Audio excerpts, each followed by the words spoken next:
Bonjour, Madridista, allons pour une nouvelle vidéo. Mais avant de continuer, abonnez-vous à la chaîne et activez la cloche pour toujours recevoir les nouvelles vidéos. La nouvelle qui a secoué le Real Madrid, Éder Militão, le solide défenseur brésilien, a de nouveau subi une grave blessure, rompu à nouveau les ligaments de son genou droit. Avec cette nouvelle blessure, Militão est officiellement hors de la saison, aggravant encore plus les problèmes défensifs de l'équipe. En plus de l'absence de Militão, le Real fait déjà face aux absences d'autres défenseurs importants, Dani Carvajal, l'expérimenté latéral droit, et David Alaba, qui, bien que latéral gauche de formation, était utilisé en défense centrale. La défense merengue, déjà préoccupée par le manque d'options, se retrouve maintenant dans une situation encore plus délicate. La situation a même poussé d'anciens idoles du club à se manifester. Guti, l'un des grands joueurs du Real à la fin des années 90 et au début des années 2000, a été l'un des premiers à demander que le club prenne des mesures urgentes. Pour lui, la réponse est claire, Sergio Ramos.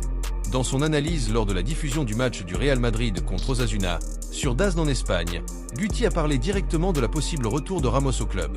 Le vétéran défenseur, âgé de 38 ans, qui est devenu une légende merengue au cours de 16 ans de dévouement et de succès, est actuellement sans club, depuis qu'il a quitté Séville à la fin de la dernière saison. Guti a été clair et direct, le Real doit aller sur le marché, et Sergio Ramos est sans équipe. Il est latéral droit et défenseur central. Il vient à coût zéro. Il a bien joué la saison dernière avec Séville. L'ancien joueur a souligné que Ramos apporterait non seulement sécurité et expérience à une défense qui manque de leader, mais arriverait également à un coût très bas pour le club.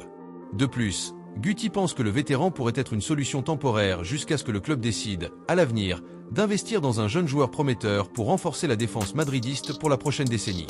L'histoire de Ramos avec le Real Madrid est pleine de succès et de moments marquants. Entre 2005 et 2021, il n'a pas seulement porté le maillot blanc, mais il a également dirigé l'équipe vers des titres historiques. Ce furent 4 Ligues des Champions, 5 championnats d'Espagne et de nombreux autres trophées qui ont consolidé son nom dans la galerie des grandes idoles madridistes. Ramos a incarné le leadership, la force et la combativité sur le terrain, toujours prêt à donner le maximum pour l'équipe, que ce soit avec des buts décisifs ou des défenses impeccables.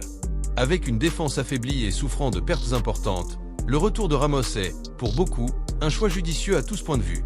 Il connaît le club mieux que quiconque, il sait ce que c'est que d'être un leader au Santiago Bernabéu, et surtout, il a toujours montré un immense attachement et respect pour le maillot du Real Madrid. En outre, son expérience pourrait être cruciale pour apporter plus de sécurité et de stabilité à la défense, notamment dans les moments décisifs de la saison, comme les matchs de la Ligue des Champions. Alors que la direction merengue évalue les options, Guti laisse son message clair. Pour décembre, je pense que c'est clair.